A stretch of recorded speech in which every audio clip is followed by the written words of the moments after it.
Okay, so today we're going to make some beginner hula hoops out of some black irrigation tubing. And this tubing is 3/4 inch diameter. You can get it at Lowe's or Home Depot. And it comes in 100-foot rolls. And so when you're a beginner, this is what you want to start with. For teenagers and adults, this is the type of hula hoop that you want to start with. That's what I started with. And actually, when you first start, you want to have a hula hoop that comes to about right to below your rib cage, right about here. And this is the exact size that pretty much that I started with when I started hula hooping.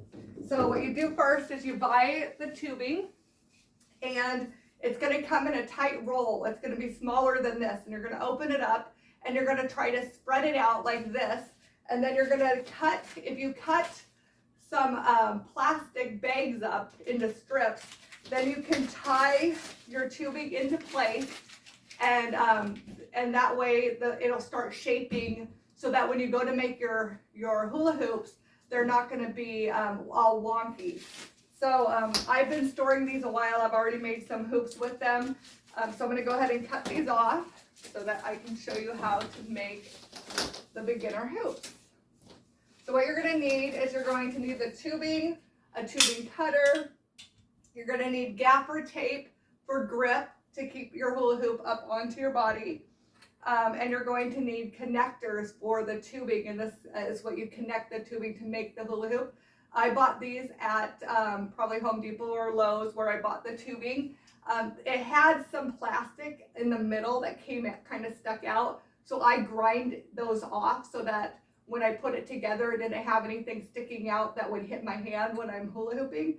In the past, I've been able to buy these that don't have that plastic in the center of it sticking out, but both of these did. These are two different types for 3/4 inch diameter tubing.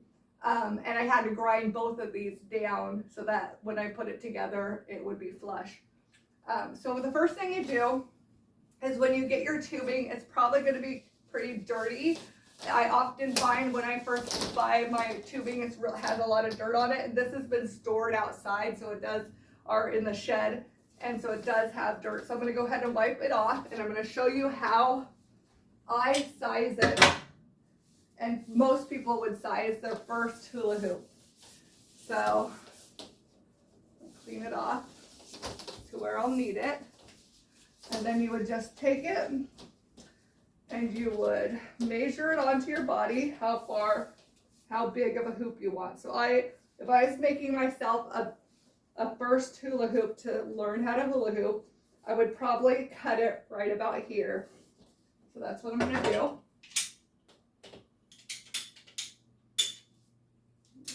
This. All right, and then actually, so there we go. Yep, that's pretty good. All right, so then I'm going to push this aside, and I would tie that up again so that the ends don't get wonky. And actually, usually I cut off before I start the ends. I usually cut a foot off so that it won't.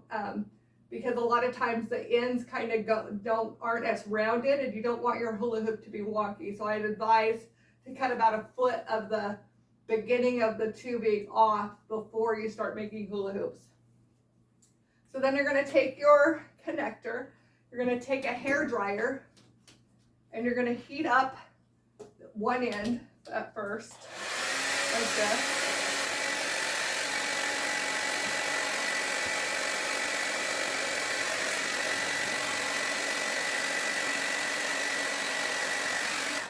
Then you want to quickly push it in. You definitely want it on high heat when you do that. There we go. So I pushed it in halfway. Now for the next one, I'm going to heat it up, and then I'm going to put it on the floor and then push it in as fast as I can while it's still heated. It's a lot easier if it's heated up. You can't really, it's very hard if you do not heat it up. I don't know if you could even do it.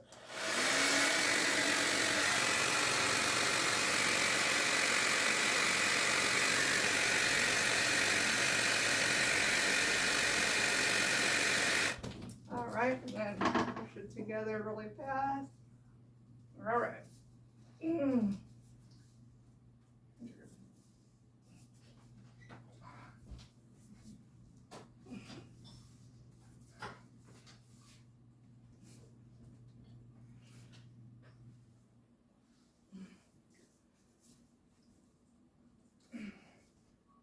Okay, got it. Now, if you don't get it all, you can take your, if it doesn't go in all the way, you can go ahead and heat it up again around like this, and then you'll be able to jam it together. But yeah, so it's a little bit difficult getting those together, which is good because when it cools down, that's what makes it stay together. So now we have the hula hoop. Now we're going to want to add the gaffer tape.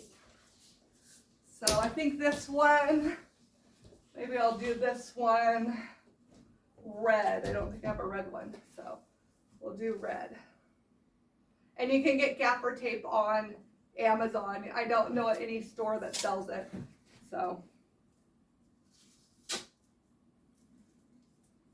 And you're going to go at an angle, and you're going to just twist it around at an angle all the way around. If you want to do glitter, or if you want to do like shiny tape, you would do that first.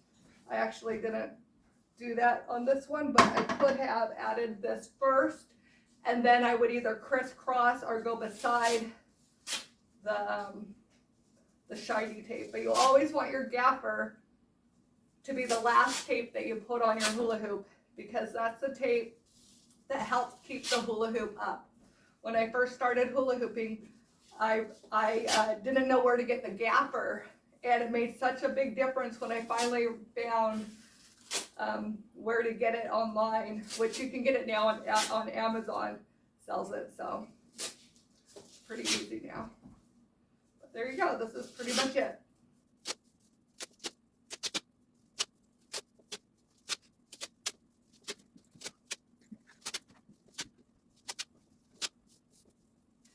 Also, if you get any kinks in your tape, it's going to get wrinkly. This is really hard to do when you first start doing it. When I first started, I had so many wrinkles in my tape, and I was so frustrated, but I realized that if you have wrinkles in your tape, it only adds more grip. So don't worry about having too many wrinkles. It's fine. It actually gives your hoop more grip, and it'll grip more to your body and help it stay up. So do not worry about the wrinkles. It just takes practice, and pretty soon you can get it smooth. But if you don't, it's okay too.